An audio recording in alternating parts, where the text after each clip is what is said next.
My name is Lillian Mercer. I'm 34, and my parents spent the vacation I paid for without me. If you've ever faced something like this, comment where you're reading from. On Saturday at 18:20, while my laundry tumbled in the dryer downstairs, I scrolled through photos my cousin had posted on Instagram. There they all were. My parents, my sister, 3 cousins, smiling under the neon lights of Times Square, holding shopping bags from Macy's. My stomach dropped. 2 weeks earlier, I had wired $14,600 to my mother's account, covering airfare and hotel reservations for what was supposed to be our first big family trip to New York together. I'd booked my tickets separately through work travel points. The plan was to meet at JFK. But when I called my parents the night before their departure, they said, "Something came up, we might postpone." I trusted them. I even canceled a client dinner to keep my schedule clear. Now I was staring at their faces on social media, posing at the Empire State Building, eating pretzels, laughing in a Broadway lobby. No postponement. They'd gone without me. The smell of detergent filled the laundry room, sharp and soapy. I gripped my phone until my hand ached. My sister's caption under one photo read, "Family first trip. Memories forever. Family. Accept me." I didn't know yet that in 3 weeks, when the rent notice landed on their doorstep, I would finally give them the answer they deserved. 3 weeks later, on a Tuesday at 9:12 a.m., my phone buzzed with a text from my father. "Rent's overdue again. Can you send $1,800 today?" I was sitting at my kitchen table, half-drained coffee cooling in a chipped mug, my laptop open to invoices from clients. The radiator hissed faintly against the cold March air. I stared at the message, the number, the tone, like it was routine, like I was their ATM. I scrolled back up the thread. Not once had they mentioned the trip. Not once had they thanked me for the $14,600. Not even a postcard. I called. My mother answered. "Did you get Dad's text?" she asked, voice brisk. "Yes," I said slowly. "But I also saw the photos." Silence. Then a too cheerful laugh. "Oh, that. We decided last minute it was best to just take the group that could go. We didn't want the tickets wasted." My throat burned. The group that could go? I was the one who paid. "You're always busy with work," she countered. It didn't seem fair to hold everyone back. "You'll understand." Understand? I pressed my palm flat against the table, the wood cool under my skin. My laptop fan whirred louder, like it too was waiting for my answer. My mother's voice sharpened. "Now about the rent. The landlord is threatening penalties. We need the money wired by tonight." I didn't argue. I didn't shout. I just said, "I'll think about it." When the call ended, I opened the folder of receipts on my desktop. The wire transfer record from February 3rd. Every line marked Mercer Family Vacation Fund. Hard proof. My father's bank details. My signature. I closed the laptop with a decisive snap. They thought I'd just keep paying no matter what. But I felt something inside me shift. For the first time, I wasn't going to fix their mess. It wasn't the first time they'd leaned on me. When I was 22 and fresh out of college, they asked me to cover a temporary loan of $3,500 for my sister's tuition gap. They promised to pay it back within 6 months. That was 12 years ago. No repayment, not even an acknowledgement. At 26, I helped them refinance their car. I co-signed the paperwork, thinking it was just a formality. 2 years later, the bank called me about missed payments, and I found out they hadn't even tried to keep up. I ended up sending $4,200 to protect my credit score. And then, at 30, it escalated. They asked for help with the down payment on their rental house. "Just $9,000, my mother said over the phone. "Think of it as investing in family stability." I drained my savings account, believing it would buy peace. Instead, it bought entitlement. It was always the same pattern. Urgency, guilt, promises. And me wanting to be the good daughter, the reliable one. I told myself I was strong enough to carry them, that it was temporary. But each time the temporary stretched into years. This trip, though, had been different. It wasn't an emergency. It wasn't survival. It was supposed to be joy, my gift to all of us. $14,600 wired from my account on February 3rd. Receipts carefully filed. Hotel bookings at the Millennium Hilton. Group tickets for a Broadway show. Even a prepaid restaurant deposit. And yet when the moment came, they'd excluded me without hesitation. They hadn't even made an excuse. Just smiled in photos captioned family first. The real stake wasn't just money anymore. It was respect. Boundaries. The right to not be treated like a wallet with legs. As I looked at the spreadsheet of past transfers on my laptop, the total stunned me. $31,300 over the years. My parents had turned my love into an accounts payable line. And now, standing in my apartment with the radiator still hissing, I knew this. The next request would decide everything. That night I pulled the receipts out one by one, spreading them across my coffee table like oversized playing cards. The living room smelled faintly of lavender from the candle I'd lit, but the sight of all that paper soured it. At the top was the wire transfer confirmation from February 3rd. $14,600 sent to my mother's checking account. The bank's watermark glimmered faintly when I tilted the page under the lamp. In the memo line, my own handwriting. Family vacation, flights plus hotel. I flipped to the next document. The hotel group booking receipt, 7 rooms under the Mercer name. The booking ID glared at me in bold digits. Number 7864219. My credit card was clearly listed as the payer. I remembered how my mother had waved it off when I'd asked for a copy. Don't worry about details. You're overthinking. Now the details were all that mattered. I snapped photos of each page with my phone, every transfer, every booking, every deposit. My thumb shook only once before I steadied it. File names autosaved with the date and time. Proof that couldn't be spun into something else. The last page hit hardest. The prepaid restaurant deposit at Carmine's, $720, non-refundable. I had pictured us there, laughing over oversized pasta bowls. Instead, the receipt sat cold under my fingers. I could still hear my father's voice from that morning. Rent's overdue. Can you send $1,800 today? I whispered to the empty room. Not this time. I tucked the stack into a red folder, sliding it into the drawer of my desk. But the digital copy stayed on my phone, ready. The weight that had sat on my chest for weeks shifted into something else, resolve. For the first time in years, I wasn't just keeping evidence. I was preparing to use it. I made a choice. 2 days later, on Thursday at 15:45, I sat in the cramped office of a legal aid attorney. The waiting room smelled of burnt coffee and floor wax, the kind of scent that lingers in old buildings. A wall clock ticked unevenly, like it was skipping seconds. Across the desk, the attorney, a calm woman in her 50s, sorted through the red folder I'd placed in front of her.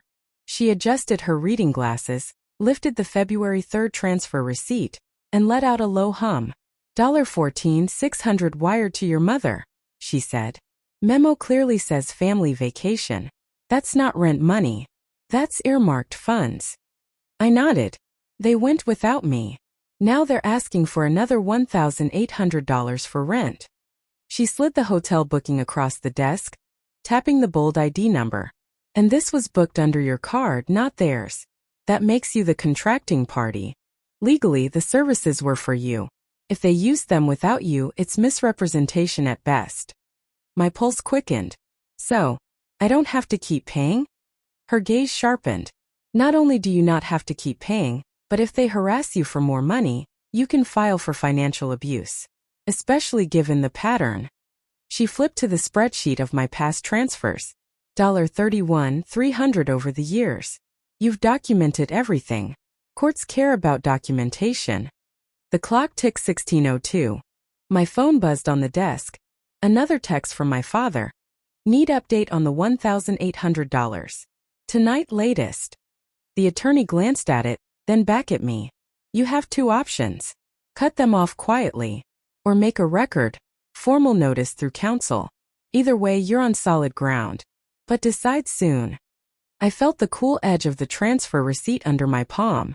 For the first time, the paper didn't feel like a burden. Felt like armor. I stood, tucking the folder back into my bag. My voice came steadier than I expected. I'll make a record. On Monday at 10:10 a.m. The attorney drafted the letter while I sat across from her desk. The keys of her old IBM keyboard clacked, every stroke sharp, final.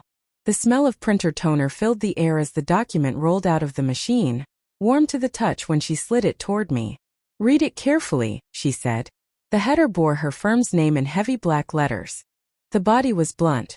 All financial transfers made by my client, Ms. Mercer, were documented as specific, one-time contributions. Any further requests for funds will be considered harassment. Cease and desist immediately. Future contact should be through counsel only. My throat tightened as I read. Years of guilt and manipulation condensed into 3 paragraphs of plain language. The attorney looked at me. We'll send this by certified mail today. They'll sign for it. No denials later. That afternoon, I handed the envelope to the clerk at the post office. The receipt printed at 1437, stamped with tracking ID number 00945311862. Proof of delivery in progress. By Wednesday evening the call came. My mother's voice crackled over the line, sharper than I'd ever heard it. How dare you bring lawyers into family business? I kept my tone steady. Family doesn't drain one member dry. I'm done. You think a letter scares us? She snapped. It's not meant to scare you, I said. It's meant to stop you. Silence. I imagined her holding the letter, the official seal glaring up at her. For once the weight wasn't on me. When she finally spoke again, her voice was quieter. You've embarrassed us. I ended the call with 4 words I never thought I'd say. This conversation is over. The lever had been pulled, and the quiet shock on their end was louder than any shouting could have been. By the end of April, the fallout had already started. My sister texted me first. Mom's furious. Says you left them with nothing. I didn't answer. I knew what nothing meant. No easy bailouts, no instant transfers at midnight. Just the reality of bills landing where they belonged. 2 weeks later, a mutual friend told me my parents were behind on utilities. Gas shut off for 3 days in their rental. My father had been spotted at the diner on Main Street arguing with the landlord about late fees. Their pride didn't stop the whispers. Meanwhile, I adjusted to life without their constant pull. My consulting invoices came in clean, my April earnings at $9,800. For the first time, I could set aside savings without worrying who would drain it. One Saturday morning, I sat at my oak dining table with my sister across from me. She pushed her coffee cup back and stared at me. They say you're cruel. I'm not cruel, I said evenly. I'm done paying for lies. She didn't argue. She just looked at the receipts I'd spread across the table. The wire transfers, the booking confirmations. Proof layered over proof. Later that week, another envelope arrived in my mailbox. Not a letter, just a folded rent notice with a sticky note on top. We'll lose the house. Help us. I placed it in the same red folder with the others, shut the drawer and let it stay there. The consequences weren't mine to carry anymore. And for the first time that truth didn't make me ache. It made me breathe easier. The final push came in mid-May. An email popped into my inbox at 7:48 a.m. Subject line, proof you owe us. It was from my father's account. Inside he had attached a blurry scan of a grocery store receipt. Eggs, milk, laundry detergent, totaling $186.40. In bold text beneath he'd typed, "We fed you when you lived here. That adds up. Time to pay us back." I stared at the screen, steam from my mug curling into the cool morning air. The absurdity would have been funny if it didn't sting. They weren't even asking anymore, they were rewriting history, making Karen into debt. I forwarded the email to my attorney with a single line. Adding to the file. By noon my phone rang. My mother's voice blasted through before I could speak. You're rewriting the family story. Those vacations, those groceries, everything you benefited. Don't you dare make us look greedy. I waited for her to finish. Then calmly I answered. Every dollar I sent has a receipt. Every trip I paid for has a booking ID. You erased me from the vacation I funded. That's greed, not love. She went silent. I could almost hear the paper of that certified letter crumpling in her hand again. Her last words were brittle. One day you'll regret this. But I didn't feel regret. I felt clarity. The truth gap was sealed shut. Evidence on one side, accusations on the other. No bridge left between them. When I hung up, the apartment was quiet except for the hum of the refrigerator. I sipped my tea and knew. There was no way back. It's late August now, 3 months since that last call. My apartment feels more like mine than it ever has. I replaced the old couch with a slate gray one I bought on sale, framed 2 of my own photos on the wall, and planted a pothose in the window that's already grown 3 new vines. In the evenings, I light a cinnamon candle and let the stillness soak in. The red folder stays in my desk drawer, untouched. I don't need to look at the receipts anymore. Just knowing it's there, evidence stacked, dates marked, my father's email printed, is enough. My finances are steady. In July, I signed 2 new clients worth $21,000 combined. I opened a savings account in my own name only. I track every dollar not because I fear it disappearing but because I finally know it won't. The phone barely rings now. When it does, I don't answer blocked numbers. Boundaries are practical, not dramatic. No loans, no wires, no sudden family emergencies that land in my lap. This morning I walked through the park near my street. The air cool, damp from last night's rain. Children chased pigeons, their laughter echoing against the fountain. I stopped at a bench, pulled out my notebook and sketched a plan for the next 6 months. Renovate the kitchen, take a short trip, just me, to Lisbon, grow my consulting firm by 15%. The word family still stings sometimes, but now it doesn't bind me to debt. It belongs to the people I choose to keep close. I close my notebook, tuck the pen into the spiral, and breathe in the smell of wet grass. My life moves forward, on my terms, and for the first time in years that's enough.